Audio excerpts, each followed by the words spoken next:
好啊，大家好啊，又係我黑裝修安迪啊。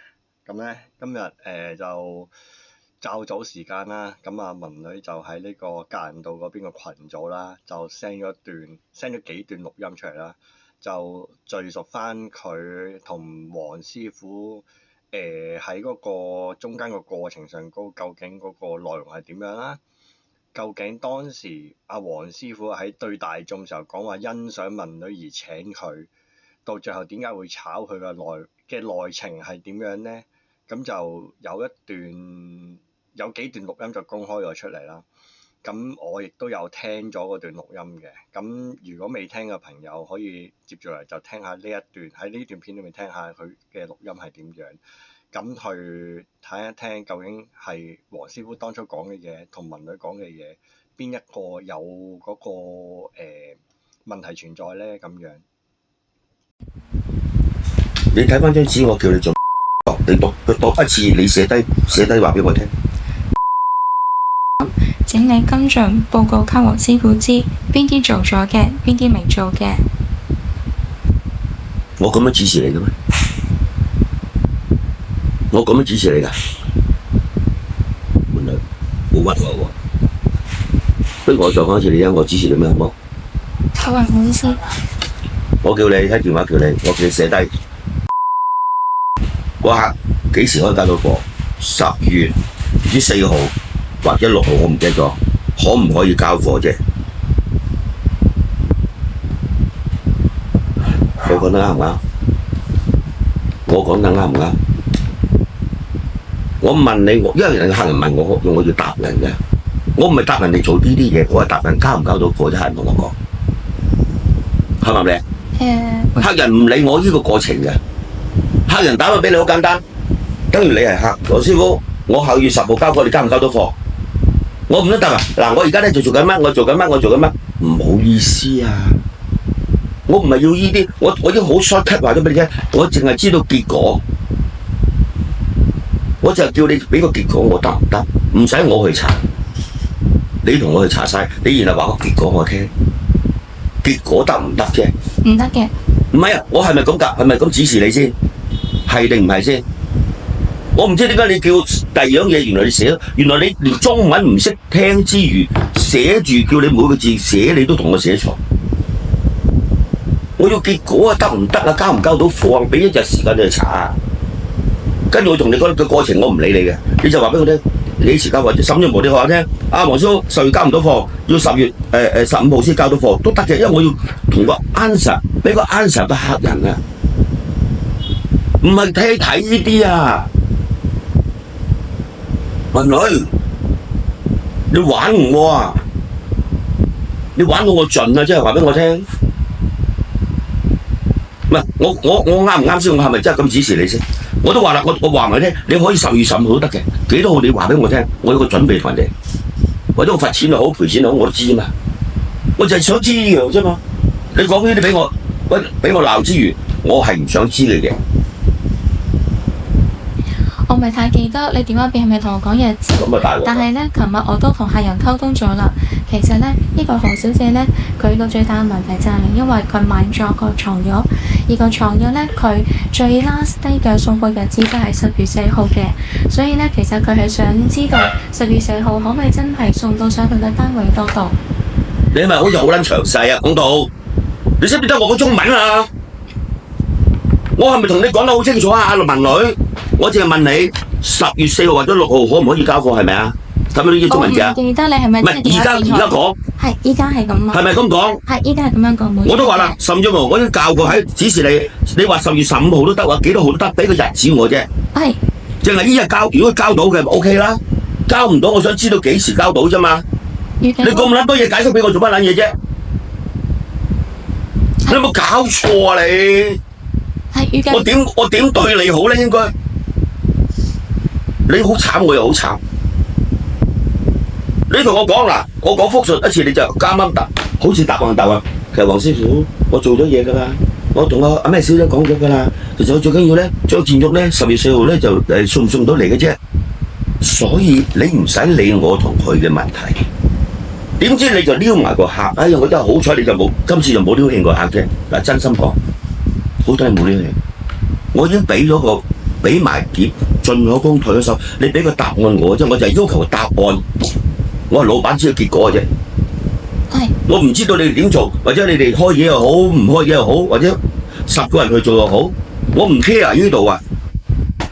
係。我淨係知道，因為個客問我幾時得唔得，我就要問佢得定唔得。唔得之餘，我要有個好確實嘅答案。啊，唔好意思啊，乜小姐，我哋最快都要幾時喎？OK 㗎。係。我冇要求到你 perfect 100%嘅日子俾我。係。我淨係唔得，我就問你得唔得啫嘛，唔得就幾時得。咁簡單，你能夠做一日就做唔到俾我睇，仲要我勞氣拍晒台嚟鬧你，你知唔知你發生咩事啊？你知唔知啊？呢度冇嘅，我哋問佢，你精神一定有問題。我建議你睇精神科醫生。咁你俾個 daily report，我琴日做過乜嘢？話俾我聽。呢3日由星期1開始，好，我就講呢度。我哋既然你係要駁我嘴，我亦都唔想煩喺你身上啦。真嘅，希望阿文女，既然你咁巴閉講到，我放棄你。星期你做咩啊？唔得我就炒。你話聽星期你做乜嘢？唔好講之前啦，之前當你唔識啦，19、10日嗱，依家我一路照緊你肺，你一定好多基本嘢都要識噶啦，唔能夠話乜都話唔識噶，係咪？你係經理嚟噶，你唔係靚妹啊，你唔係嚟聽電話嗰個啊。你識得做咩？你講俾佢聽，我寫低，我都同你朋友花嘥啲時間。星期你做咗朝頭早做咩嚟？由朝頭早開始講嘅，翻工開始講嘅。星期1朝早翻嚟就做翻個開工表，因為開工表之前係冇做翻嘅，所以窒咗啲，咁就一邊聽電話做埋其他嘢，一邊做開工表啦。做到幾點？因為窒咗係上。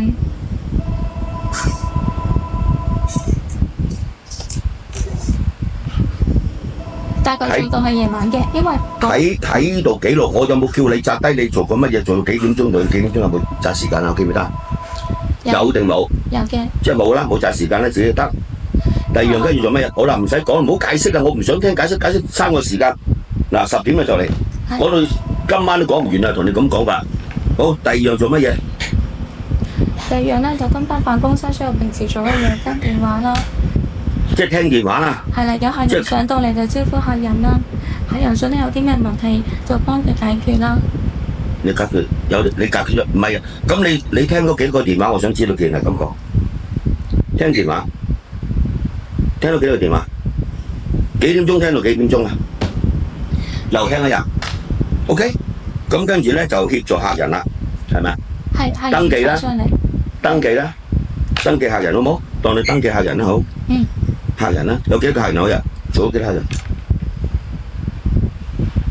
登記咗幾多個客人？1個、2個、10個、20個，幾多個？客人上到嚟有啲查詢應該係2、3個。即係兩至幾多個？入你2至3個。2至3個人。OK， 即係你係負責招呼客人，2至3個登記嘅。其實想你問裝修啲嘢都係講。你有冇同佢講裝修啊？有講到裝修嘅。講過幾耐啊？大概都係。唔好同我大概，我有冇叫你寫低啊？你全部用記憶同我講嘢而家。係大個，我有冇叫你每日幾點鐘寫乜寫？有冇叫？我真係叫咗你寫喎。黃師傅，你話呢啲唔係叫我話係一個電話聽幾多分鐘？你話唔好咁樣樣寫，最主要係我做啲乜嘅工作係咁樣寫。叻人，你真係好撚叻，耍我繼續耍。第3樣做乜嘢？得啦，當你贏。又係我吩咐你啊！第3樣做咩？做完呢啲做咩做？講啊！你睇個表你摘低噶嘛自己，唔係靠記憶啊。係，跟住大概啲客服有需要喺中間係話我聽邊啲客需要幫下手嘅，咁就同幫下手做乜嘢又嗱招呼完客人，咁啊幫手又做咩客人咧？有幾多個啊？約莫幾多個啊？阿小姐，約莫你幫咗幾多個客人咧？又幫佢客人呢個客人做乜嘢嘅咧？嗱又係幫客人喎，嗱又幫客人嗱一幫客人你嘅工作可以接受。幫呢度就幫2個3個就係呢個登記當佢登記查詢啦，係一個查詢嘅啫。查詢係。咁啊，依個客人啊，幫客人做咩咧？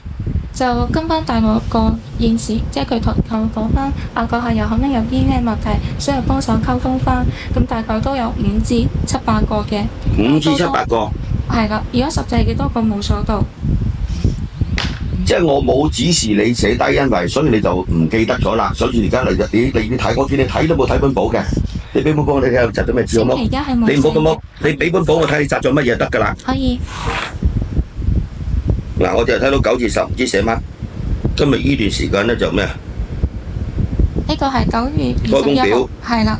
哦，你有寫時間嗱，靚女嗱，唔好玩我啦嗱，你自己玩自己嘅咋嗱。呢個係9月21號。我唔知星期一係幾時？呢個12號㗎係嘛？係呢個12號。咁而家呢個星期2。咁11號、12號，今日13號，今日14號啊？係今日14號冇錯。1、2、3啦，我叫你3日啊嘛。係。呢個星期一11號就冇嘅，就轉股嘅，即係冇啦，冇寫啦。我叫你做係咪冇寫啊？因為寫唔好因為係有定冇就得㗎啦，你答我。冇就係冇，有啊嘛。我有寫，因為寫得好 detail，你同我講唔係咁樣嘅寫法。咁你寫好 detail 嗰張紙俾我睇啊！所以我搣走咗你已經嗰日。咁你講乜都得啦，文女。我寫咗，不過搣走咗，咁你係咪耍我啊？等於黃師傅都有 CCTV 都有錄音。如果我真係咁樣講大話嘅話，我相信都有證據可以證明我唔係咁樣一個人。我而家覺得你係一個好強詞奪理嘅人啊！我叫你做嘅，你唔做唔到，你就任何1000個理由同我解釋。我請你翻嚟係做嘢，唔係解釋啊！我請個人翻嚟解釋做乜鬼啫？我咁辛苦，我請人翻嚟解釋，我俾錢你哋嚟解釋。你俾錢我啊，我同你解釋啊！有冇咁嘅工嘅先？你答我喺出邊有冇咁嘅工先？而家我叫你冇做一樣，冇做一樣你就做唔到，冇一樣你就做唔到，你就話俾我聽，我唔記得咗，我冇寫到，因為寫得唔好，我搣咗佢。好，星期2，就喺星期2啦。唔好講啦，我冇同你講嘅。我唔同你講其他耶穌啊，就睇你摘嘅啦。我星期2啦，我第一日。黃師傅，我翻任何一間公司都有啲培訓 training 教示翻啲嘢嘅。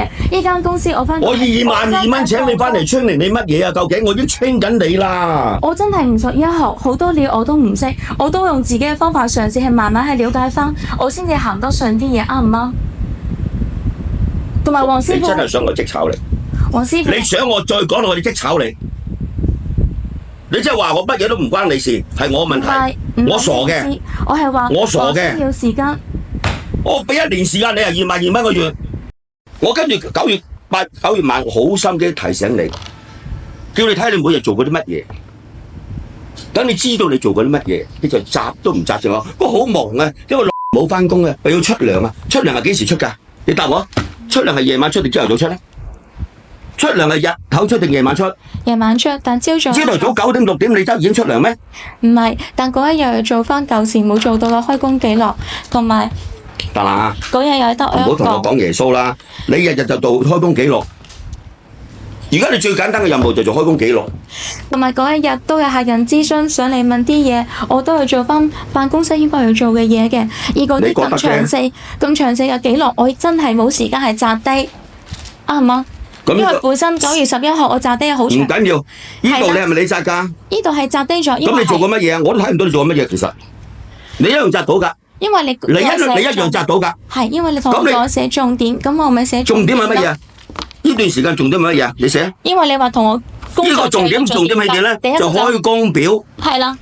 咁其他嗰啲講電話乜乜都叫我唔好寫㗎嘛，咁我就冇寫到落去啦。我冇叫你唔好寫㗎，嗱，你搞錯啦，你冇屈我。點解你係要屈我啫？因為就係你咁樣講，我先至將嗰張紙搣爛㗎，黃師傅。咁呢張紙我冇搣爛啦。我而家我專登唔搣爛佢。呢個係9月11號嗰個。你日日嘅工作就開工表，即係話俾我聽。唔單止係未。唔好講上晝，講上晝半日，你2萬幾蚊一個經理翻嚟，日日就同我寫開工表，即係話俾我聽係咪？我嗰日都係做其他嘢㗎嘛，邊可能淨係做呢樣？唔得你講個。走啦！哎呀，我真係服咗你，我唔想同你拗落去，冇意思啊！我真係唔答你。你聽日翻嚟，我叫 Miss Wong 按照勞工法例同你計。得，你即刻走，執你走。你既然玩我嘛，得。我唔夠你玩，我真係唔夠你玩。我從來冇玩過你。我唔夠你玩，你明唔明啫？我好多嘢做，你係都頂到冚。你教我做嘢而家，唔係我教你做嘢。你係老細。好，咁大家聽完錄音啦，咁我諗大家都大概了解咗當初黃師傅佢即係對大眾講嗰段説話啦，就係話佢欣賞文女啦，咁然之後喺個過程中，原來文女要不停去做一啲叫做 daily report 嘅物體啦。咁所謂 daily report 即係話佢阿黃師傅就要求阿文女做一個叫做日常嘅工作記錄，就係記錄翻每日接觸到幾多個客人，用咗幾多時間、幾多分鐘去 sales 個客或者係服務個客，講解咗啲乜嘢內容，要做一個叫做比較詳細嘅 report，用咗啲用咗幾多資源啦，或者叫做喺阿黃師傅角度嚟講，就應該佢想做呢樣嘢啦。但實際上，我覺得呢樣嘢係唔等使嘅嘢啦。簡單啲嚟講，即係廢啦。因為好老實講句，你點能夠計算一個客人你要用幾多時間去 service， 尤其是做室內設計裝修呢一行？咁再者，你作為阿文女作為一個冇喺行裡面做過嘅人，佢冇一個相關嘅經驗，而佢要去做一個咁樣嘅 report，其實已經係有難度，而仲要我聽得出黃師傅嘅口吻，佢係想文女因為人工係22000，佢呢個人工，而佢要有一個好強烈嘅即時表現到出嚟，就係話帶到客、拉到客翻嚟揾佢做，而唔係好似而家阿文女所講就話，我需要一啲時間去學習點去做呢樣嘢。我有一個好個人嘅睇法，以下真係我個人嘅睇法。我諗希望大家會去聽下我講嘅嘢。作為一個新人，如果佢乜嘢都唔識，佢又冇得問，又冇人教嘅情況下，你叫佢點去學習去做去入呢行呢？我女朋友都想去學畫劇，我都冇時間教佢，我都冇辦法教到佢點去做一份報價。我都同佢講話唔係咁簡單嘅，一單工程牽涉到嘅係管理嘅學問。一個 sales 嘅學問，一啲物料嘅知識，裡面要涉及到嘅嘢係好多層、好多範疇嘅內容，而唔係單單一份報價就可以簡單講到。報價只係一個價錢上高反映翻出嚟，話你聽個價錢要做幾多錢嘅嘢，或者用咗啲咩物料啊，或者係嗰個師傅對呢間工程嗰個認知程度有幾大，但係並不是一個全部啊！我可以講係唔係一個全部，而如果文女只係做咗10幾日，你要去一個好似一個做咗10年或者做咗7年嘅人去個反應，要去做到可以即時拉到客，去 sales 到個客嘅話，我相信冇一個人可以做得到。以前我初出嚟打工嘅時候，我個老細摁人渣，摁成日鬧人啊，我哋叫佢做老虎啊。咁但係啊，都冇至於去到黃師傅咁嘅程度啊，10幾日就開波。唔係啊嘛，大佬啊，佢10幾日做一個新人嚟嘅啫喎，佢真係一個新人嚟嘅喎。你唔好話你出幾多錢人工，出幾錢人工係你決定噶嘛，係你安排噶嘛，唔係文女要求噶嘛，啱唔啱啊？而家你用你自己出咗幾錢人工去要求對方做幾多嘢，呢樣嘢係唔合理噶嘛。一係你就同人哋講話，喂，我一開始你要做到咩程度嘅嘢，咁我咪出呢個人工俾你咯。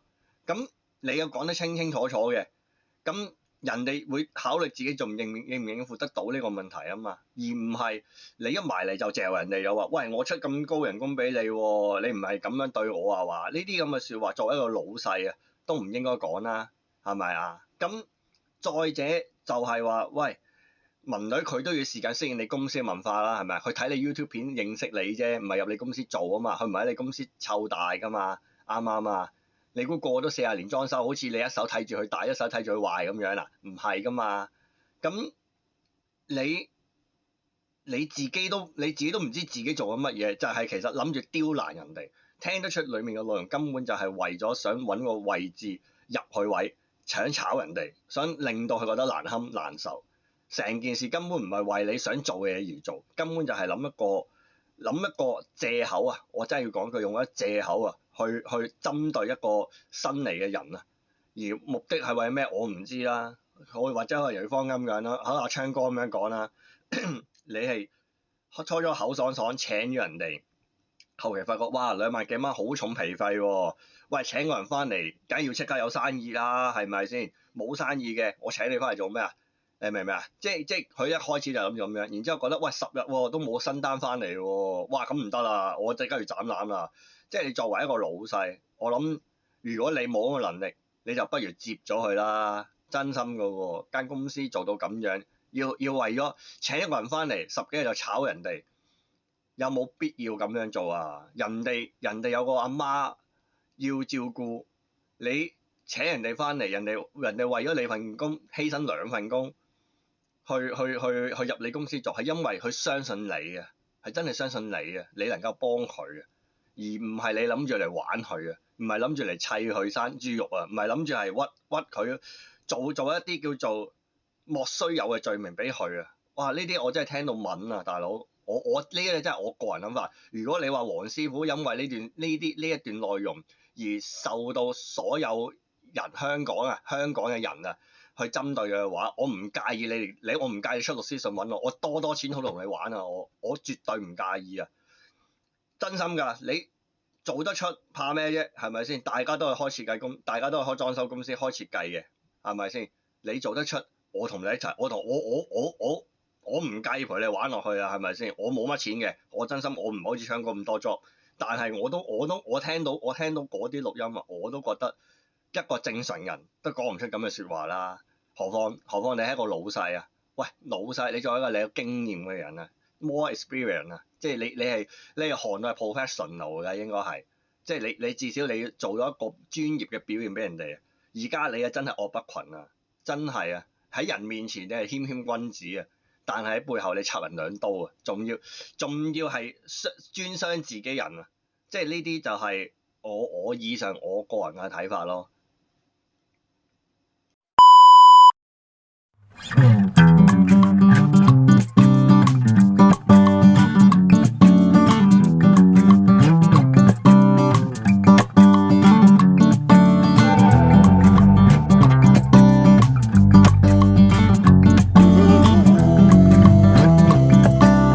講完冷靜下先，真心真係冷靜下，越講越激動，真係不禁令我諗起當年我12年前初初入行嘅時候嗰段悲慘嘅往事。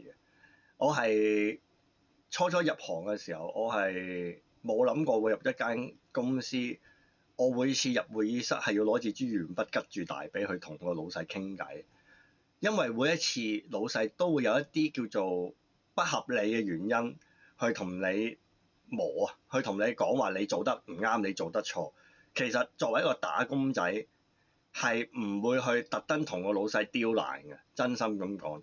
哪怕係一個又好有經驗嘅員工，佢都知道老細係佢嘅米飯班主，佢唔會去同一個出糧俾自己嘅人去摩擦啦，咁樣講啦。咁但係按你要求做，你又話做得太多，唔按你要求做，你又話做得太少，咁究竟點去拿捏呢個標準呢？你冇講清楚，而你就係不斷咁講一啲叫做漫無邊際嘅答案出嚟，淨係話你玩我啫，阿文女你玩我啫，你而家刁難我啫，你而家真係想翹起我啫，即係我覺得有冇一個老細如果係咯，喺一個行內叫尊稱，我哋叫做師傅級嘅人啦，係咪應該客氣啲，或者係理解下究竟應該用一個咩態度去面對自己嘅員工咧？同埋另外一個係文女都算係你嘅客人啦，佢都有俾單你公司生意做，你俾一張裝修單你哋公司去做，佢唔係欠咗你嘅喎。佢係俾錢你做嘅喎，點解你都可以咁樣對一個幫襯你嘅客人？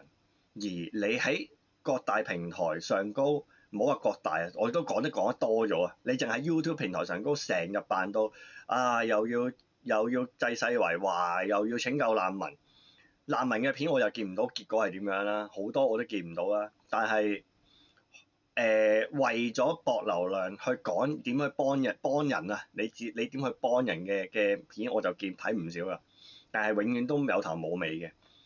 咁嚟緊我將會同文女去對數，我會以一個驗樓師個角度，我唔介意我出埋我張驗樓師證書去俾你睇，一陣間你又話我冇證書冇證明啊，唔合資格，我出埋我張大學學歷證書同你玩都得啊。咁佢話佢睇翻條數，究竟成盤數有啲乜嘢問題，有啲乜嘢計多咗，有咩計少咗，我將會以一個獨立嘅身份去睇晒成份報價合約，連工程項目，去同你逐個字去對。我希望你睇到呢條片，或者你見到呢條片嘅時候，你諗定點去回答。唔係嘅話，我包你一定後悔莫及，係咁。